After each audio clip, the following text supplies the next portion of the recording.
Well, good afternoon or good evening if you're in the beautiful USA, and it's Fabulous Friday. It's Super Saturday morning if you're overseas, and I am Bruce, aka the guy in the blue shirt, as I'm known.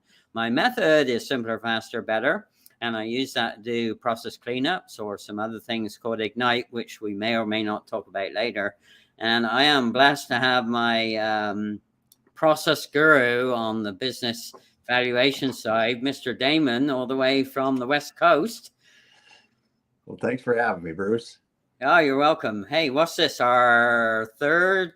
I don't know. I've not actually third live stream. We've done several really meaningful conversations, but Yeah, might even be our yeah, third live stream. I don't it know. might be. I don't remember. Yeah, Could be, but it's good to be here. Thanks so much for having it me. is. Yeah, and we're gonna touch upon some topics around business valuation or evaluation, might be both. Hmm. And so give us a little bit of your background for people that may not have dug into your profile or not talked to you before. And I know you talk to a lot of people because we just talked about, how do we keep how do we keep that Yeah, under manageable control? But anyway, go ahead. yeah. Well, yeah. So thanks. It's wonderful to be here, and I just really appreciate it.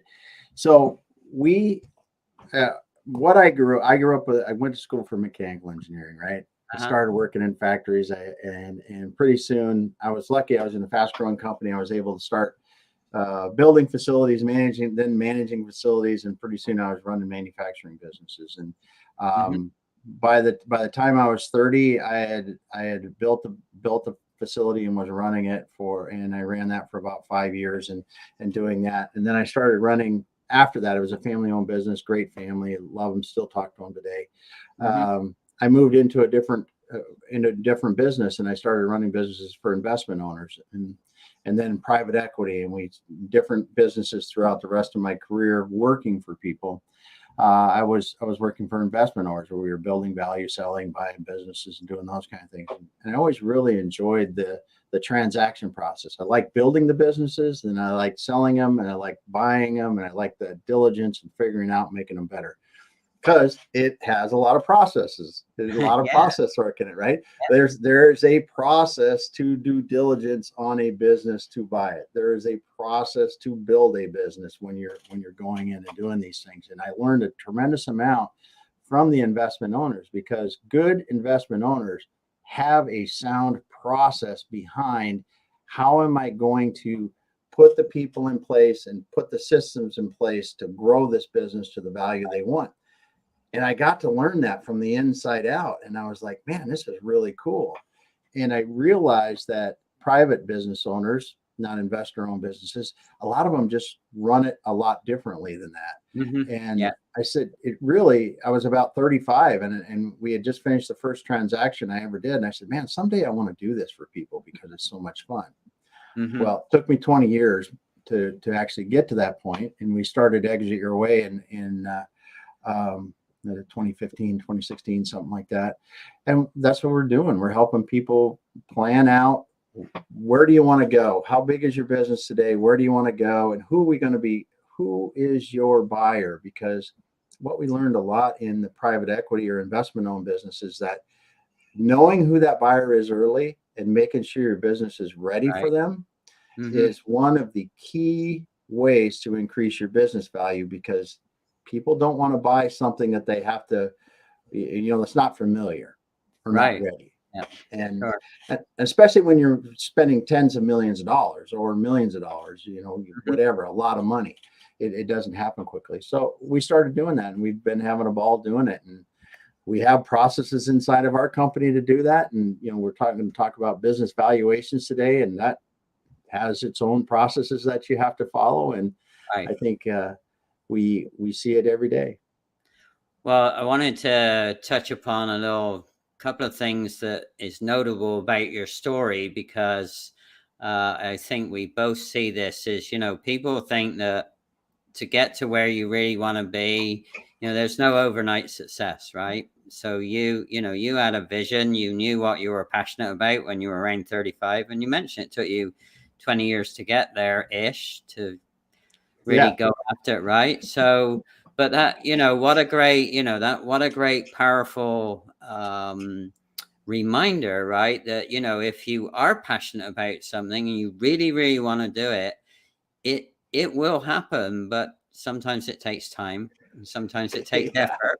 And sometimes it takes some zigzagging along the way. And then the other couple of things that were notable to me is, you talked about kind of getting businesses ready either to be sold or to be purchased, which are two different processes. And I clearly remember one of our common grounds is I was very fortunate. I worked with a guy that was the numbers guy, and I did 3 business turnarounds or polish ups. I used to call them, hey, I used to tell Mark used to say, well, we need to get, he used to come out with all these financial terms and all that. And I'd say to him, well, yeah, you just want me to polish up the processes so it looks like it's doing this. He said, well, no, not only looks like, but we'll prove it. So we used to, we used to go after all the good things like, massive inventory reduction, huge cash flow improvements, get rid of all the overhead we didn't want. So, but it was kind of fun. So it's kind of interesting that we have that, at least that piece in common where I learned about how do you polish up a process. It may not be perfect, but polish it up. And really the key thing is I've always found you always get what you design. And it kind of, that's a great segue into, I know something that I'm interested in learning is, if you always get what you design, what are the top kind of 3 things that you see are absolute, things that people must do to get to really understand what the true value of a business is, because you got to know that, right? So yeah. Well, I mean, when you're talking about business valuation, again, you go back to the process of valuing a business, and people go, oh, okay, it can vary a lot based on the way you do it, but fundamentally businesses are valued based on the type of industry you're in and your profitability. Okay, so that gets you a baseline starting point. And that's like, and I always tell people, it's like if I go out and I buy a BMW M5, a 2022 BMW M5 or whatever the right series is, I have a base price. That's about what you're getting there. You're getting a base price. Now, when you start to add all the other things into it, that's where your valuation on your business really begins to change, because you're going to say that, okay, we look at the others in the industry, and then we measure how good do you perform, how your financial performance, are you, there's a myriad of factors they benchmark against to see how do you compare against others. And as you look through this process, there is very little that's left to chance when you do a thorough business valuation.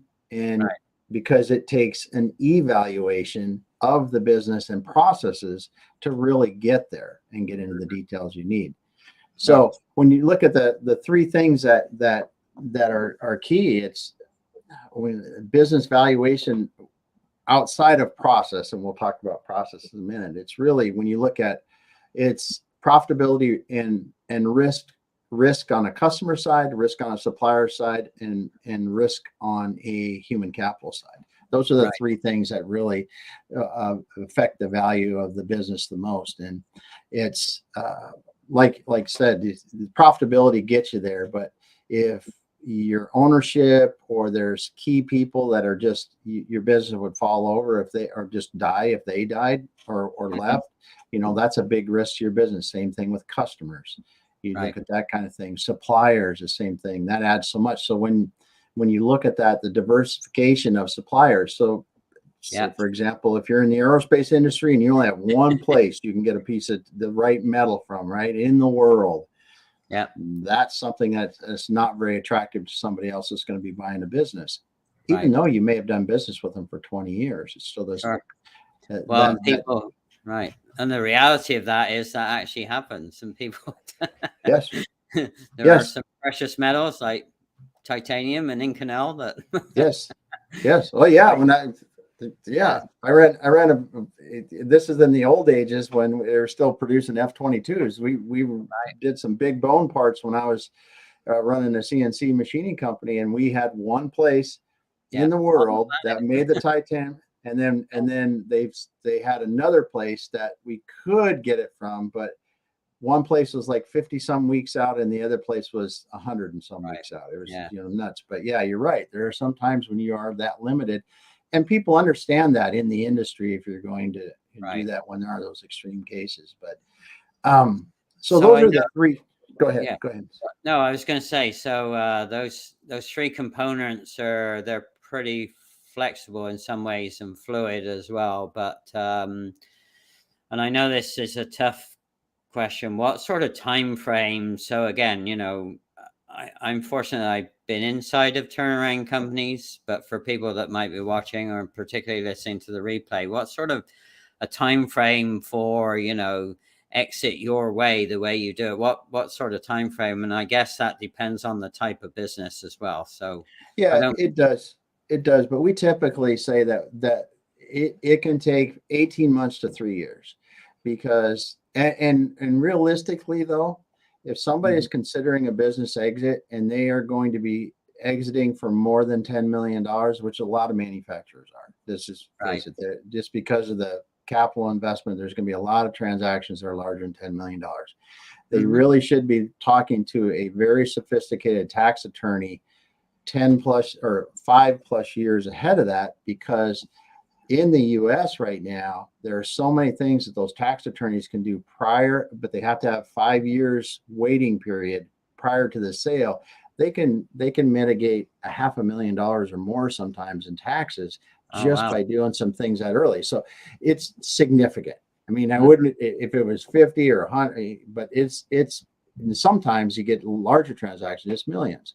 So they really need to think about it early about what they're doing. But in our typical case, we're going in to try to go, okay, you're worth just $10 million and you want to go out at 15 or something like that, where it's not crazy triple, quadruple. That's a 2 to 3 month or 2 to 3 year period.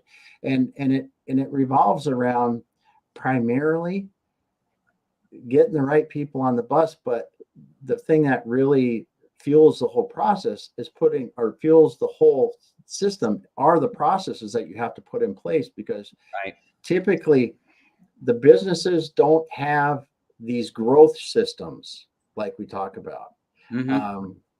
And when you talk about the basic fundamental system, people might talk about EOS or the entrepreneurial operating system or something like that. That's usually not in there. But when you simplify that even further back and go, okay, if I want to sell $1 million a month and I need to make X amount of dollars profit off that, I can't wait until the end of the month, until the financials come out 2 or 3 weeks after the end of the month and see if I did it. So we have to figure out to say, how much did we do this week? And then your team has to rally around that to be able to go, if we did it, great. How are we going to get a little better? If we didn't, what do we have to do to do it? And that process of going, okay, this is what we're going to do on a yearly basis. This is what we're going to do on a monthly basis. This is what we're going to do a weekly basis. That's cool. Now I have my managers that know what to do on a weekly basis. Now all my people that are out there doing the things, they can go, what do I have to do today? It's much easier to break that down into today. If I need 100 in a week and I'm working 5 days, I have to do 20 every day. What do we have to do to 20? And then you go, okay, 20 every day turns down into how many an hour? 2.5 an hour, or whatever that is. And you start to get those things to make it really simple for the entire organization to be simply aligned to do what you need to do to give the business the results you want. You're bringing back some scary memories. Oh yeah, I know. This is but this is the fundamental stuff that I'm because I can run that same business as the owner today. You or I could run it out of a checkbook. And the checkbook, if the balance keeps going up, we're happy, everything's good. And that can be just fine. But when you really want to put in the block and tackle pounding that's not even right the word, but just the fundamentals of step by step improvement toward and moving towards your goals, those processes are critical. Right.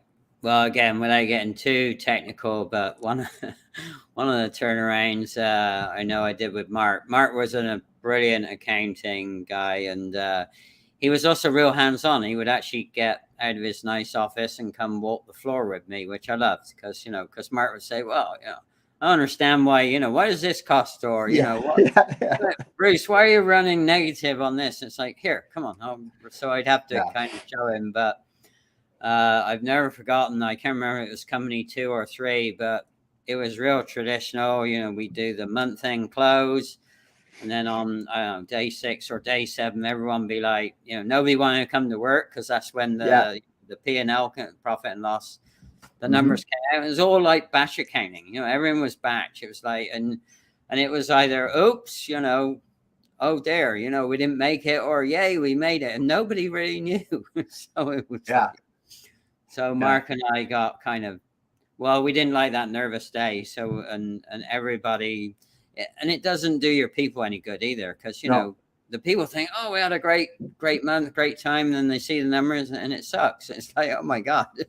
And you lose them then for half a month, and have to build it back up. So anyway, and you're scrambling to figure out what happened, right? And you can't even remember, right? Because it's like, okay, if that happened in the first week of the month, I'm 4 weeks later probably trying to figure out what the heck happened. Well, if I look at that last week, because I'm reviewing it on Tuesday or Wednesday the following, I can remember what happened Monday usually.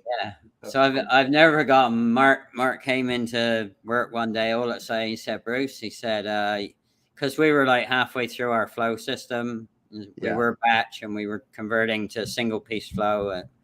And for people that don't know, that's breaking things down into smaller amounts of product, smaller amounts of labor, smaller amounts of inventory that you have tied up. And you just move stuff through, on a nice, regular, steady beat, not push a great big, truck full of groceries through the checkout all at the same time. It's one box at a time. So anyway, so we were doing that, and Mark came in all at and he said, Bruce, we're going to stop counting. And I thought he meant forever. And it's like, oh, cool. And he'd say, we're going to stop accounting in this stupid batch rate. He said, we're going to do throughput accounting. It's like, what's that, Mark? And it was like so alien to everybody, but it became so simple.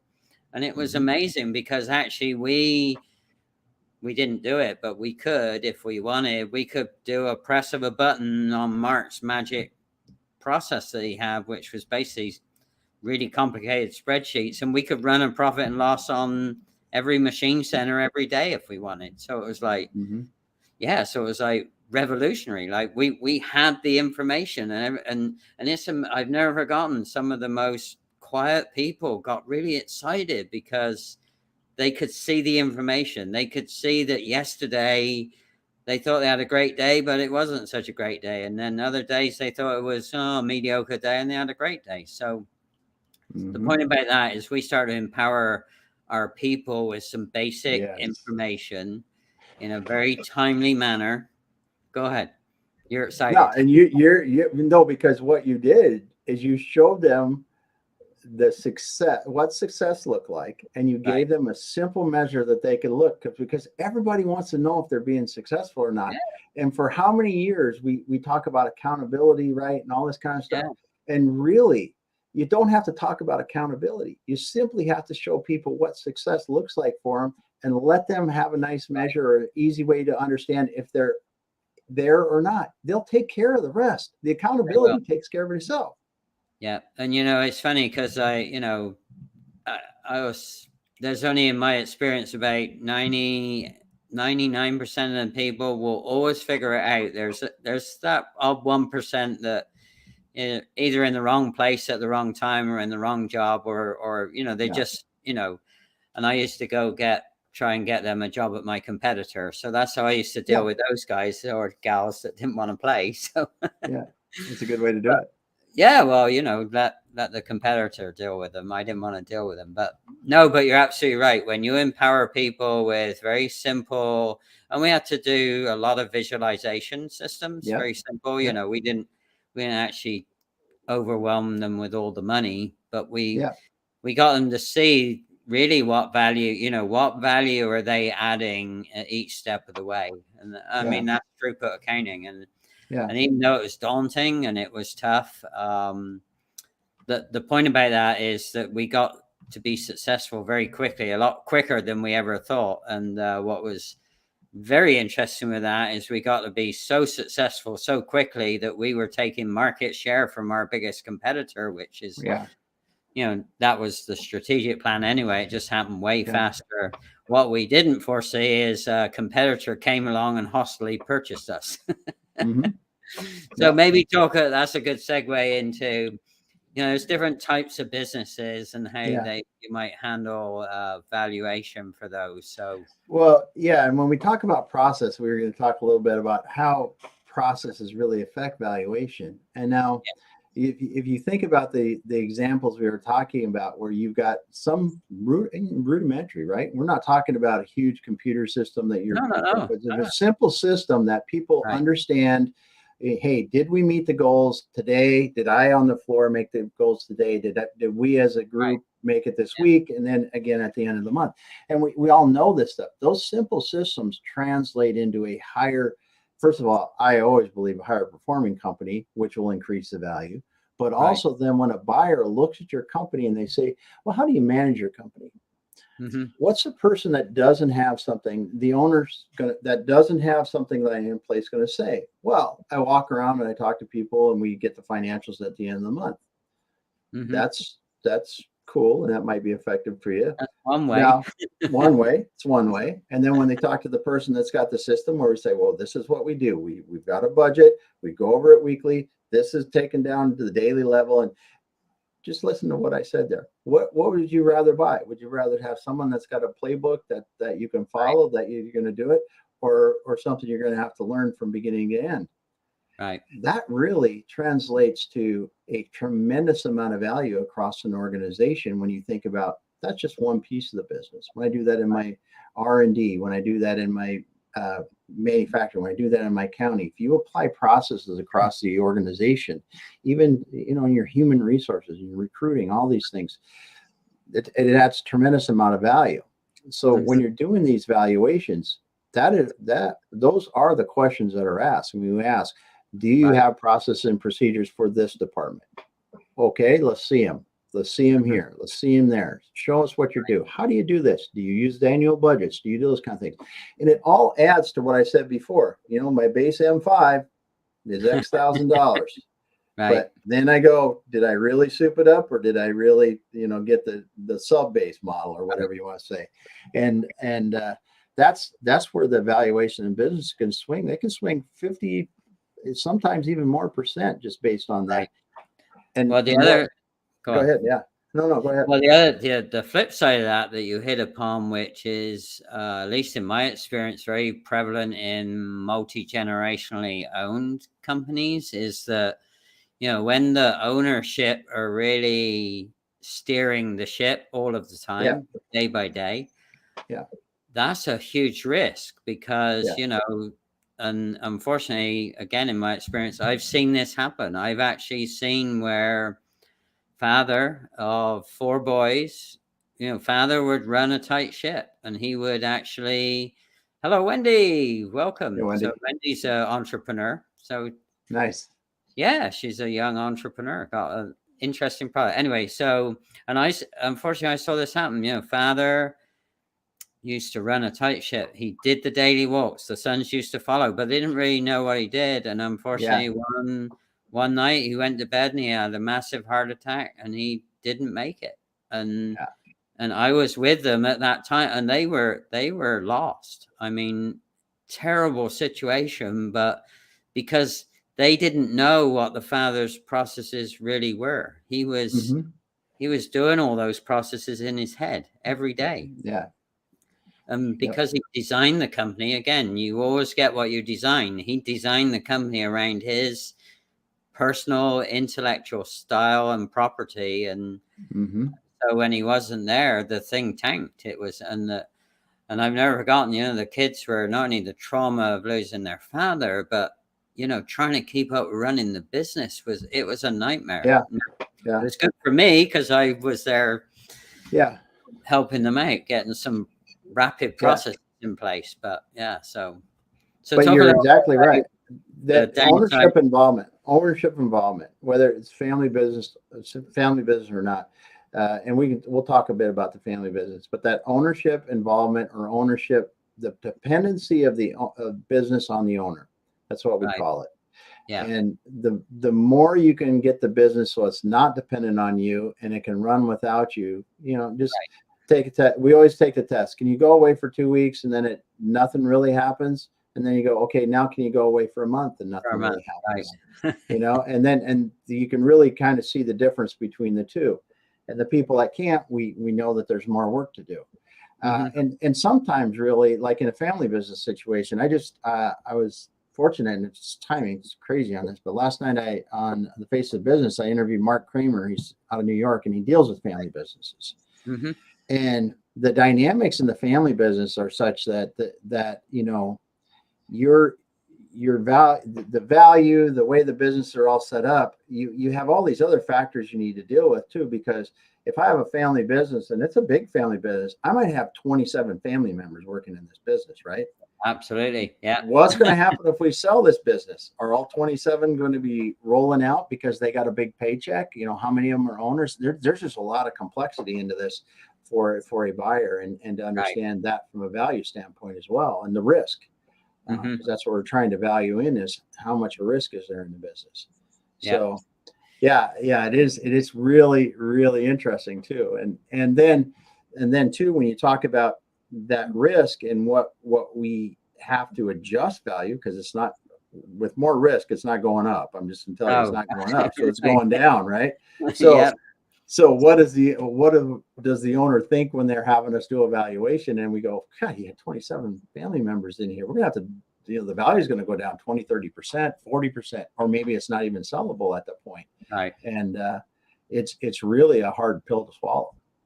Yeah. And again, I've particularly around multi-generational, that may not be all family, but multi-generationals, sometimes they evolve into more of a lifestyle business. And how do you evaluate, a lifestyle business of convenience kind of thing? And I've never forgotten, I worked for, it's an interesting story, but I worked for this guy, high entrepreneurial guy, and he used to make, of course, I love cars, as you know, a lot of people know I love cars, but I actually worked for a custom wheel maker, and I've never forgotten Kevin Kevin was unbelievable engineer, unbelievable marketeer, which was amazing to have all him, but it was all Kevin.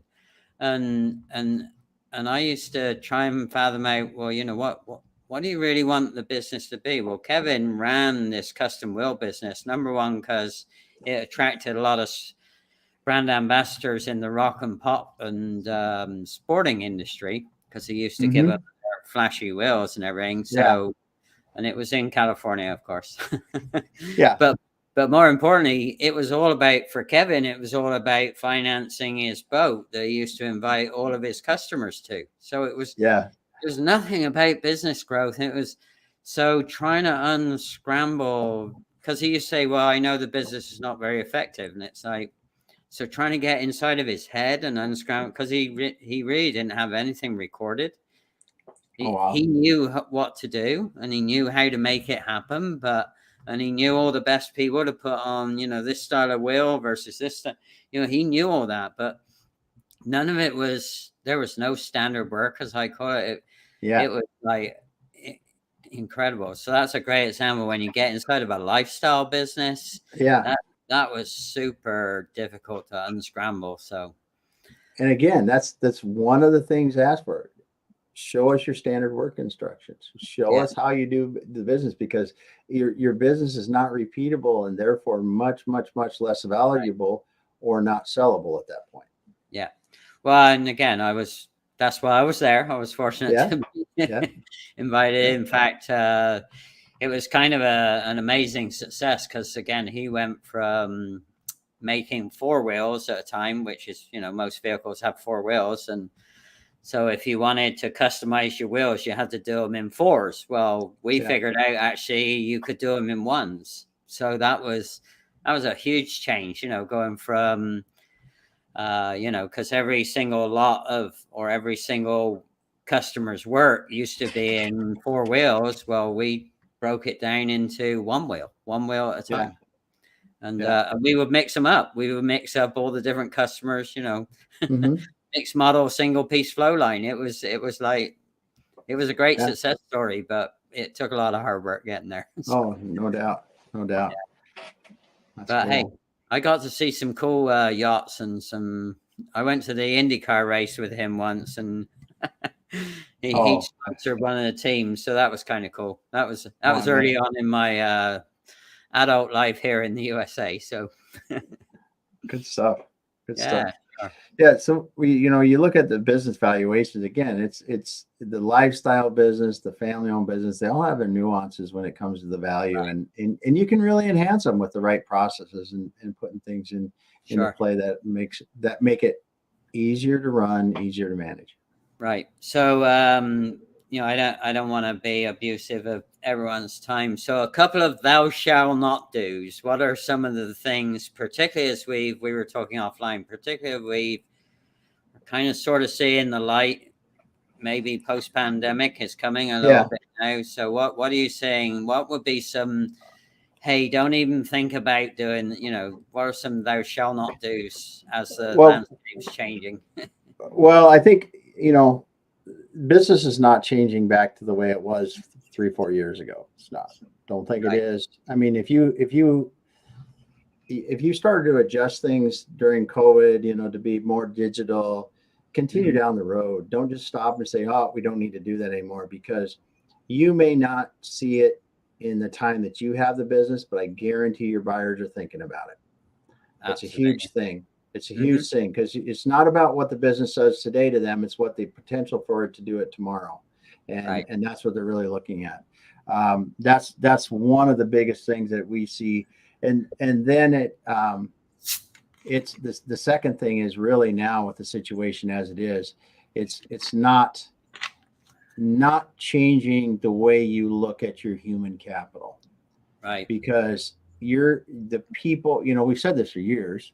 Uh, people, process, profit, or whatever it is, the three Yeah. P's of business, right? Please. And Yep. people's the first, right? Right. And for whatever reason, some people still don't understand that. Some leaders still don't understand that. Business owners don't understand it. If you're not changing the way you think about people and how you, I mean, everything down from the first interaction to that job seeker talking to Yeah. your company, contacting, seeing you on the website, and then when you want to hire somebody and you offer them the offer and they accept the offer. I mean, things that you never thought about years ago, like a welcome package, Yeah.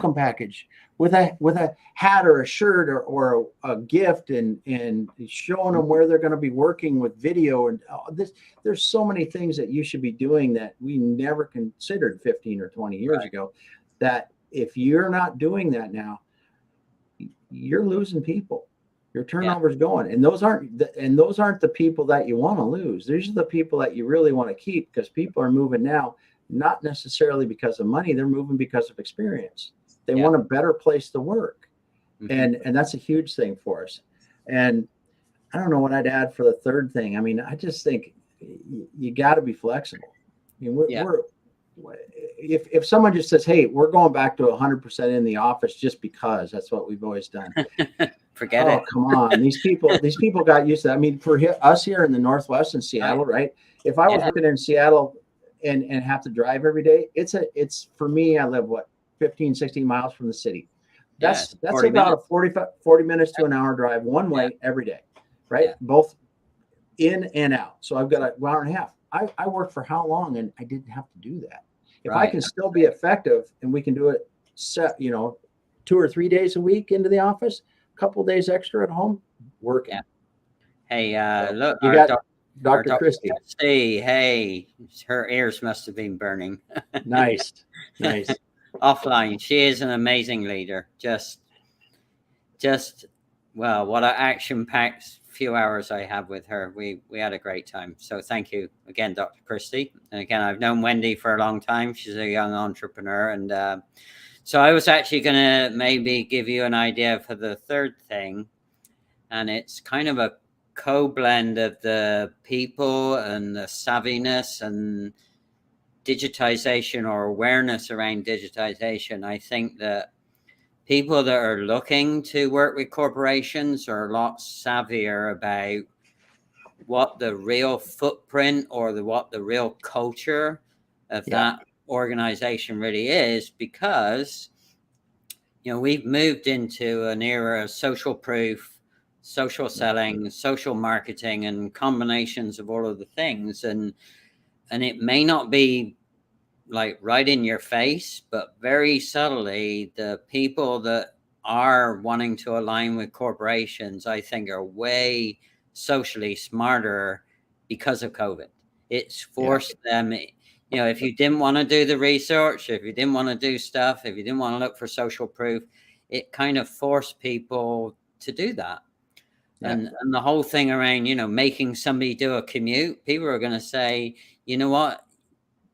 I understand, but it's not necessary, right? Yeah. and they're likely to say, "Hey, I understand it's not necessary." And, oh, by the way, your competitor, I have a buddy. They only have to go to the office 2 times a week, right? So I think it's that socially aware and the transmission of up-to-date information has speeded up so much that and I think a lot of it, corporations have still got their head in the sand. Sometimes they don't realize that their potential team members, particularly long-term team members, have become way savvier than they were 3 years ago. So I agree. I think that and again, it comes around to, as you said, socially conscious.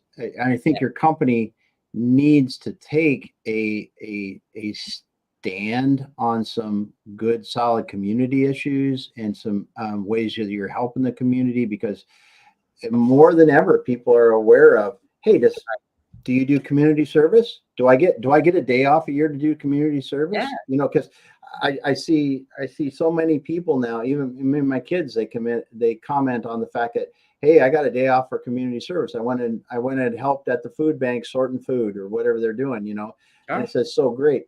But they check that out before they go. So if you're not sharing these kind of things, and you may have been doing them all along, that's the thing. A lot of companies do it and never share it, but you got to share this stuff socially because they want to see that you're a well-rounded company. And if you're not doing that, I think that's a great point. Yep. And actually, Dr. Christie summarized it. Being flexible. New changes are important. Absolutely. Yeah. So,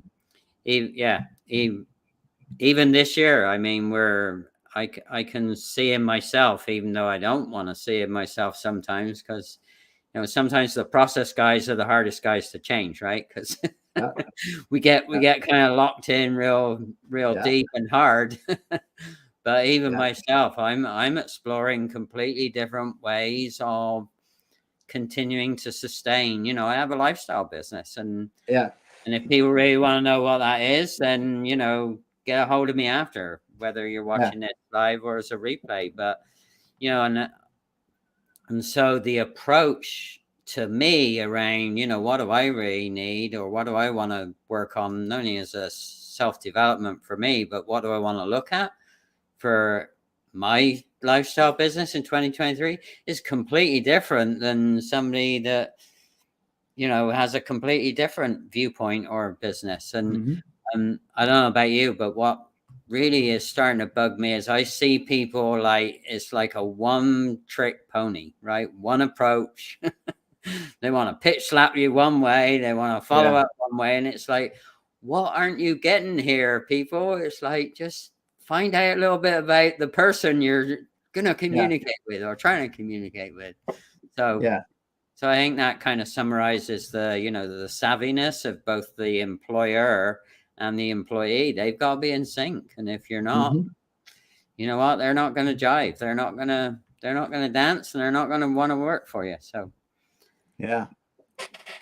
oh, The multiple pacifier holders. That is a heck of a product, because our kids, they used to have one in each hand and one in the mouth.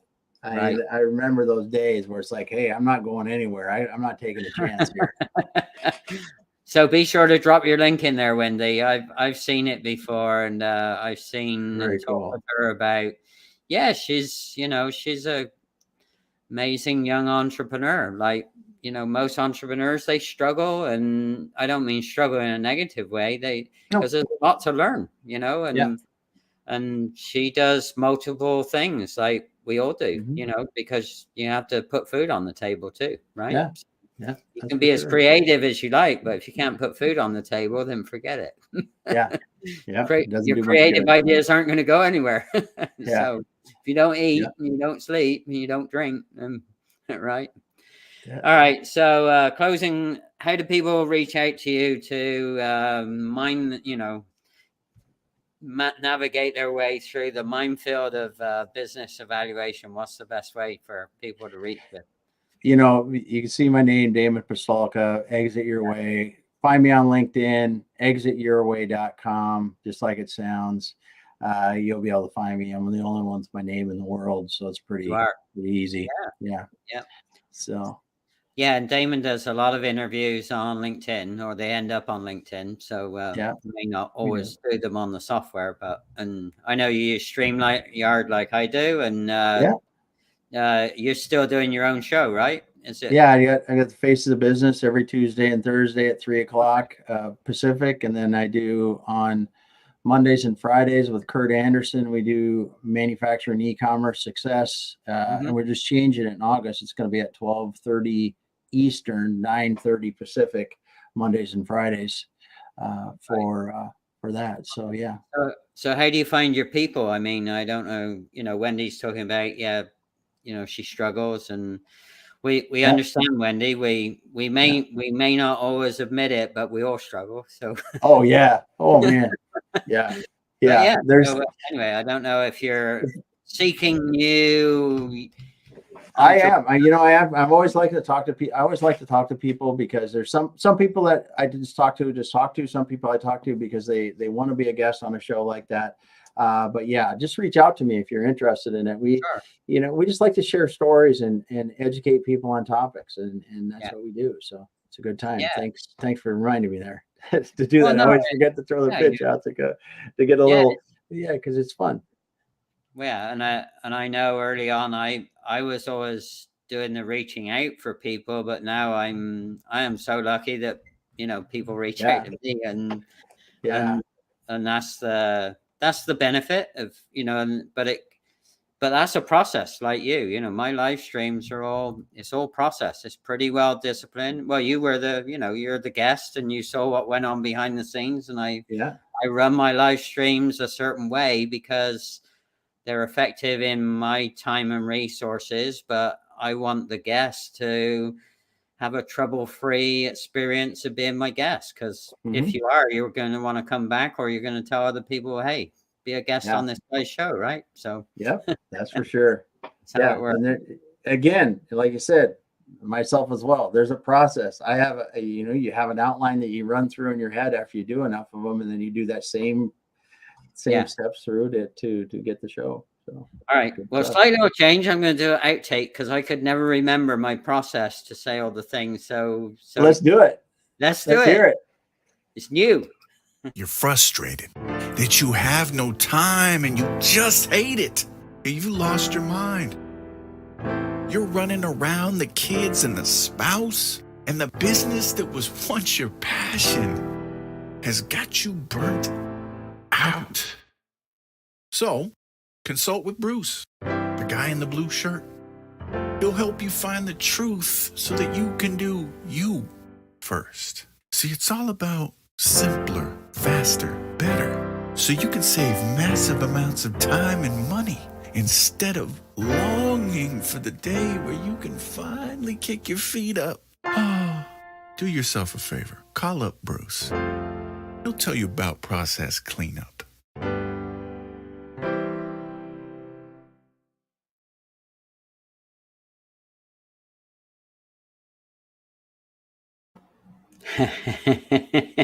Any of those Awesome. emotions? Any of those emotions ring true with the people you Yeah. work That's awesome, man. I love that video. I love that video. And Hey, Devin James is a good guy. Yeah. oh yeah, you know what? And talk about super talented, hidden Yeah. behind the scenes, right? I had Yeah. 2 sessions with him. I told him what I wanted as the outcome, and that's it. It's like, man, Wow. like, yeah, even That's down crazy to the cool. chords, you know, it's everything. Anyway, so yeah. So, Awesome. and then I don't have to remember what to say. Yes. Simpler, Yeah. faster, better in action, you know? All right. That is. Thanks Yeah. so much for having me here. Oh, you're welcome. All right. And thanks to our live stream commenters. And usually I know there's people that watch that don't want to comment. So, hey, if you are on somebody's live stream, just say hi, because actually there's no magic software. We can't tell if you're listening live if you don't say something. So please do that. Yeah. But more importantly, if you want to watch this over or reach out to Damon or I offline, you know, watch the replay, and you can reach us through direct messaging, or you can just put comments in on the replay. So it's kind of cool. It's pretty flexible. All right, Damon, just hang for a minute. Thanks again, everybody. Be safe, be well,